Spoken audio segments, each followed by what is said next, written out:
I'm really tired of these 12-hour bus rides. Next year, strictly planes and trains. However, after riding through the night and watching the moon, the stars, and the town's lights bouncing off the Adriatic Sea, I saw the most spectacular scenery I've ever seen thus far in Europe, specifically from Split to Dubrovnik. Wow.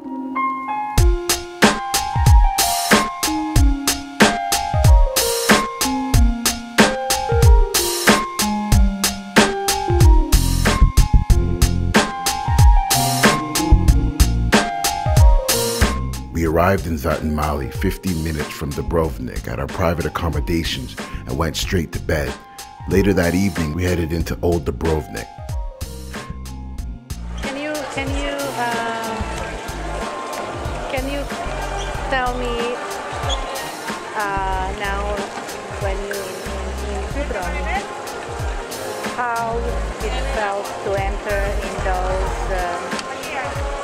inside of those walls in an old town, Dubrovnik? I can see why Armani comes here to be inspired. Okay.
After a night of pizza and beer, the next morning we headed back into Dubrovnik, explored a little, then headed to Old Dubrovnik to walk those legendary walls. It sounds exhausting just thinking about it.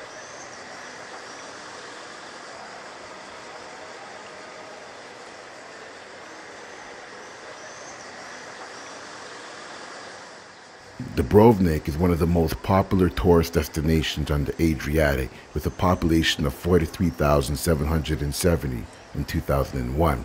The prosperity of the city of Dubrovnik has always been based on maritime trade. In the Middle Ages, as the Republic of Ragusa, it became the only Eastern Adriatic city-state to rival Venice. Supported by its wealth, skilled diplomacy, the city achieved a remarkable level of development, particularly during the 15th and 16th century. Although demilitarized in the 1970s with the intent of forever protecting it from war devastation, in 1991, after the breakup of Yugoslavia, it was besieged by Serb-Montenegrin forces for 7 months and heavily damaged by shelling. Okay, so Stop. I don't even know what to ask you. What I think of this place? I'm the king of the castle. Okay, so these walls. The walls of Dubrovnik are these defensive stone walls that have surrounded and protected the citizens since the city's founding prior to the 7th century.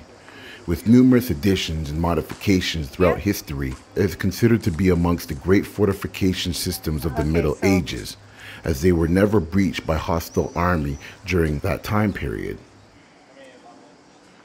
What do you want? I want to say anything? The oldest systems of the fortifications around the town were likely wooden palisades. Today's intact city walls, constructed mainly during the 12th and 17th century, have long been a source of pride for Dubrovnik. To express yourself. Feelings? Express yourself.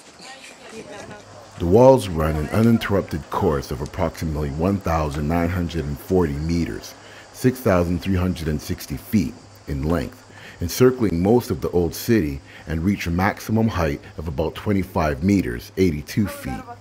The bulk of the existing walls and the fortifications were constructed during the 14th and 15th centuries, but were continually extended and strengthened up until the 17th century. This complex structure, amongst the largest and most complete in Europe, protected the freedom and the safety of the civilized and sophisticated republic that flourished in peace and prosperity for 5 centuries. The walls are reinforced by 3 circular and 14 quadrangular towers, 5 bastions, bulwarks, 2 angular fortifications, and the large St. John's fortress. Land walls were additionally reinforced by 1 larger bastion and 9 smaller semicircular ones, like the casemate Fort Bocar, the oldest preserved fort of that kind in Europe. The moat that ran around the outside section of the walls, which were armed by more than 120 cannons, made superb city defense. I was asked which town I like more, Split or Dubrovnik. That's really one of those tourist questions. Both are Dalmatian cities along the coast. I would imagine Dubrovnik's old town is bigger than Split's Diocletian Palace. The streets of Dubrovnik are straightforward on the X and Y axis. In Split, the streets have no order and probably feel bigger because you've been walking around in circles for hours. I love that about Split though. Oh, mamma mia, this is beautiful.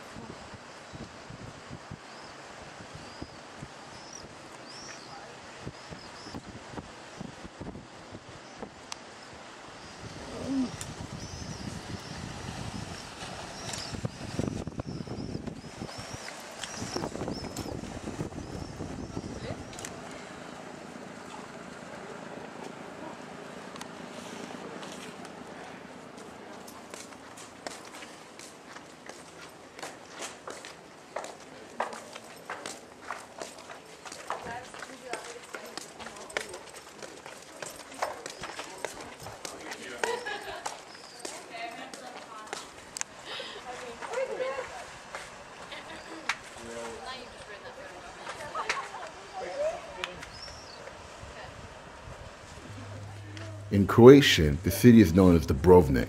In Italian, it's Ragusa, its historical name. In Greek, it's Raia. Tourists call it the Pearl of the Adriatic. Speaking of pearls, there is no better way to add to the splendor of the walled city than with a pirate ship. We found where it was docked later. I looked for Captain Jack Sparrow, but he was on a coffee break. I never found an official beach around here, so it's pretty amazing how any area can be transformed into a makeshift beach. I mean, all you really need is water, right? And what better water than the water along the Adriatic coast?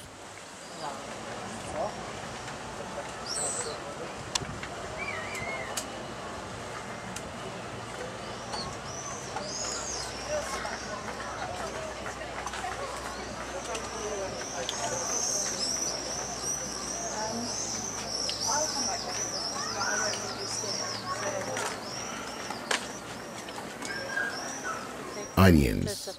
I'm not sure if it's an ex-Yugoslavian thing, but the pizza in Serbia and Croatia is some of the best pizza I've ever tasted. Maybe it's the local ingredients or the fact that the pizzerias are family owned. After eating that, you can't come back to Toronto and look at pizza the same way, ever. One really wicked place was this pasta restaurant. Not sure why we were drawn to it, but you choose this pasta, then you choose your sauce. It's not just your typical meat sauce. For example, they have prosciutto meat or creamy curry chicken sauce. Unbelievable. I think we ate here like 3 times out of the 6 days that we were here. We even asked the cook for the recipe and was surprised when he actually wrote it down for us.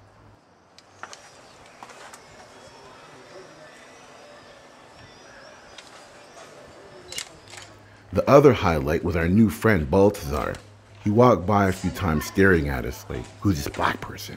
We invited him to come sit, but he didn't want to disturb us, but we insisted. Baltazar lives in the old age home right beside the restaurant. He grew up just outside of Dubrovnik and was one of the stonemasons who helped build the city. He walked with a locket which encases a picture of his wife, whom he loved dearly. She's gone now, but the two never had any kids, and his brother's kids don't come see him, so he's alone.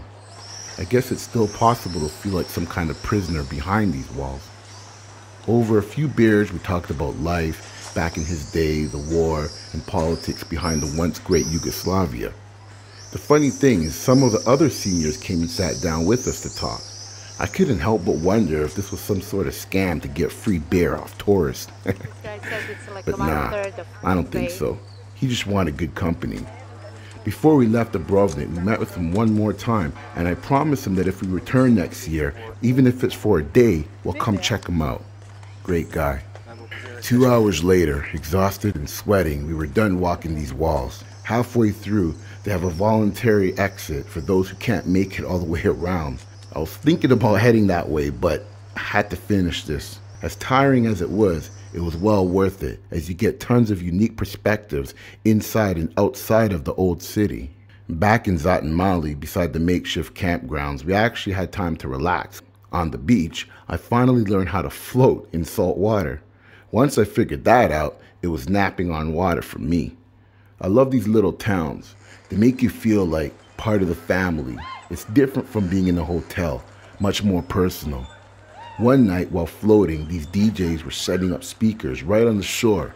Live club music and the moon both bouncing off the sea. Awesome. I tried to soak up as much as I can in this moment as possible. Next stop, it's Belgrade.